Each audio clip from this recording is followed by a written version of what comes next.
I want to first kind of give a brief, and of course I'm preaching to the choir. We all know about SNS, but I thought I'd just kind of touch on it in case there's one or two people in here that might not know. But I also want to thank my two EP teams in Area 8 and 10 because, like it says, we're all a team. It takes all of us to get things done. So I really appreciate it. They're the guys with the boots on the ground because they do a lot of running around for us. This is the National Stockpile. You know, back in 1999, it was actually called the Pharmaceutical Stockpile. But then what happened? 9/11, didn't it? So, of course, back in 2003, they renamed it, and that's where we get the S&S, the National Stockpile. And it's just for us to be ready for any kind of bioterrorism or anything that could cause us to have such a disaster where we need to get our citizens in our counties prepared and taken care of. So this is their mission. And when I say mission, this is like a lot of stuff coming into us, and it's our responsibility to get it out into our distribution sites so then our citizens can get it. And as far as how that works, and this is how we get to the open pods and the closed pod part, we basically would have an event coming down in our local level. Our local assets and everything would be depleted, or we didn't have it all. So we would send that request up through our EP teams, so the Center of Emergency Preparedness or possibly the EMA. They would get it up to the state EMA. It would take the governor or it would take our state health officer, Dr. Miller, to actually request through the CDC for our S&S. And the reason it is called the 12-hour push pack is they are distributed throughout the United States. I think there's about 10 locations. And they can get it to our location within 12 hours, and that's where they get the name of the 12-hour push pack. Well, the thing about the 12-hour push pack, it's got everything under the sun in that push pack. It takes up a whole big cargo airplane. So if we have a situation where we know exactly what we're dealing with, then we can request a managed inventory. It takes a little bit longer, but then we're only going to get what we need. So in a case of an anthrax attack, they would send those antibiotics to take care of our people in our pods. So once we request those assets, they will be brought to a central location in Alabama. From there, they would go right now to our 11 public health areas, and from that particular RDS receiving site, our other counties would come get it, depends on what their plan is, would come get it with their own security and take back to their sites. Well, and I'll get to this in a few minutes, but we just don't have a lot of staff like we used to. And so I know for my area, and I think Area 10 is the same way, we basically have the manpower to maybe open one pod per county. And that's kind of a scary thought. And so that's why I want to talk about the closed pods.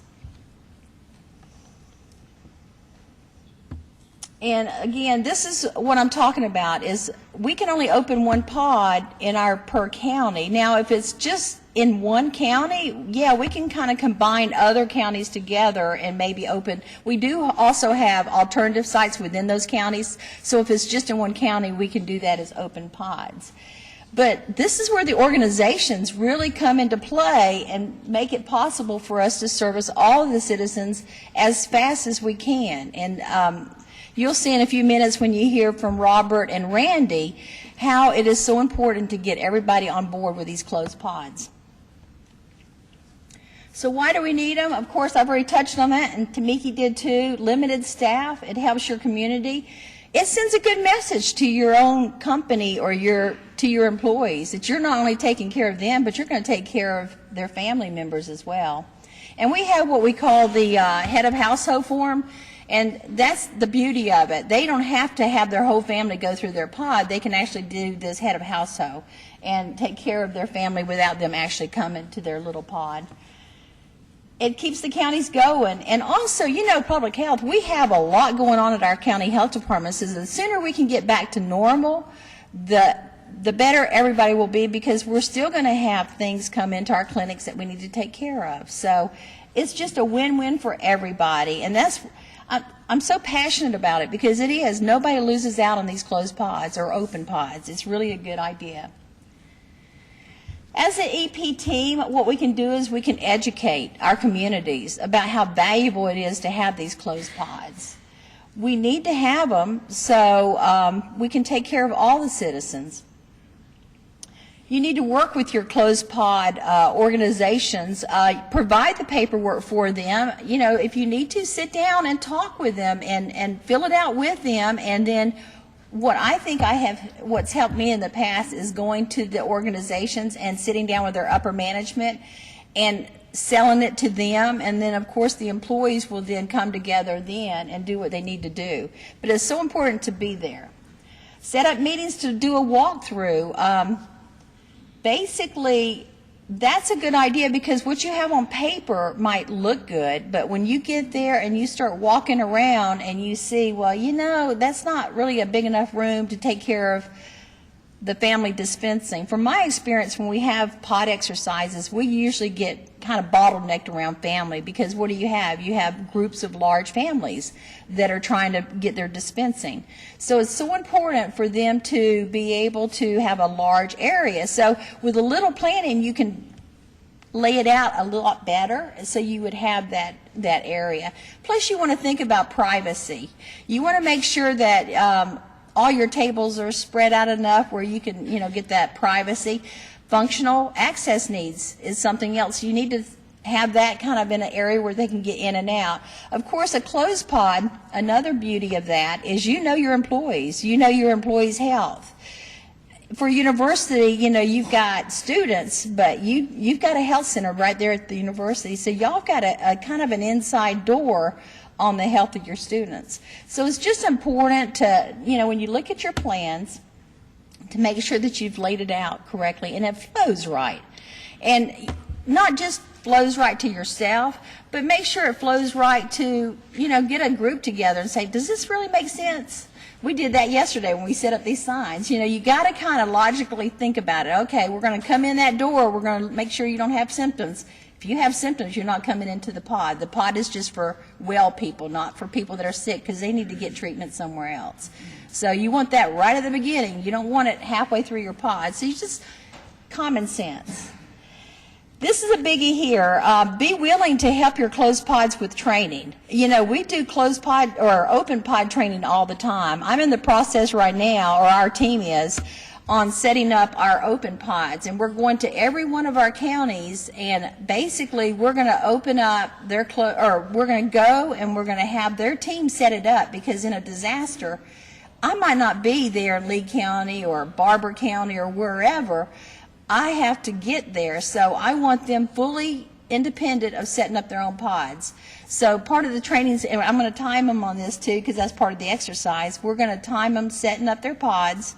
We're going to then get the rest of the employees to walk through the pods, because that kind of takes the scary out of having to set up a pod. If they know exactly where to put the tables and how many tables they need and what signs to put where, I really like the color-coded, because then we have tablecloths and then they can do what they've got to do.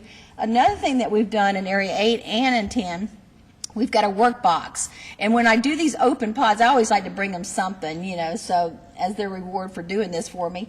But it's a box that has all the forms that they would need and all the just-in-time training and and you don't really want to make a lot of copies of your forms because they could change, right? And you've wasted all that paper. So just wait. But this work box has the most current, up-to-date paperwork that you would need for your closed pod or your open pod. So I'm going to suggest that the closed pods also do it, but I definitely do it in the open pods. So basically, when I do the training, we're going to set it up, we're going to walk through it, and then I'm going to give them that work box. And I did bring the work box. Tim's got it back there, and I'll put it on, maybe I'll put it on the closed pod table out there, and if people want to just kind of see what paperwork we have in there. And like any plan, things are always going to change. That box is going to change too. Depends on what we see that we're missing. So in summary, be proactive in promoting. I think it's going to help us when we expand our teams in October, where we're going to have more personnel to hopefully just concentrate on closed pods as well as our healthcare coalitions. Be approachable and willing to help. You know, when they call you, You might not be able to meet them that day or the next day, but just get your calendar out and be willing to meet them, because that's your opening to get your foot in that door so you can go ahead and get that done. Of course, encourage training. You know, with exercises, I always tell people it's not so much, well, it is the exercise, but a bad exercise is also good, isn't it? Because you learn something of what could have done better. So it's so important to have those exercises, whether they're good ones or bad ones. You learn so much. Plus, it just brings everybody together, and it just makes them feel more comfortable with the whole topic. And the closed pods, if y'all were to get a just-in-time training packet together, that's kind of good too, because we all do different things. We all wear different hats. But if you give me a piece of paper and say, Cyndi, you're going to do this, I can stay a lot more focused than trying to do 50 other million things. So, you know, that's just good to kind of keep it, and keep it simple, because in a disaster, that's the last thing you want to do is just get kind of just flustered. So, you know, make sure that you keep it simple and you encourage, and through your training, they know what they've got to do, and things will go a lot smoother. Like I said, this was just going to be a brief little introduction to my guest speakers. Randy is going to speak right after me, and he's from East Alabama Medical Center. He is from the Opelika, Auburn area. That's where the hospital is, right there on just off of 280. And Randy, how many? You've got 3,000 employees, but with the family members, I've got 7,000 on there. Is that? Yeah. Okay, that's good. Right. Yeah. So that helps. Now, Robert Mann, he's from Auburn University, and his plan's unique because he's got in his plan a walk-through pod as well as a drive-through pod. And his is unique, too, because he's got a college campus population. So depending on what time or when it happens in his area, it could go anywhere from 44,000 to 60,000 people. So if you look at it, these both are located in Lee County, and we have Johnny here, who's on behalf of the Lee County EMA office. And Johnny, right offhand, do you know how many citizens that are in Lee County? 143,000. Right. Now, when you count your, that's not counting college students, is it? Or do y'all allow for some of that? Okay. All right. Yeah. So, see, he's going to, you know, those two closed pods alone are going to take a big load off of Lee County in their open pod. And what's interesting is Lee County is also the RDS. That's where the central location will send it to. So they've got a lot going on already in Lee County. So it's important for us to all to help as much as we can with that.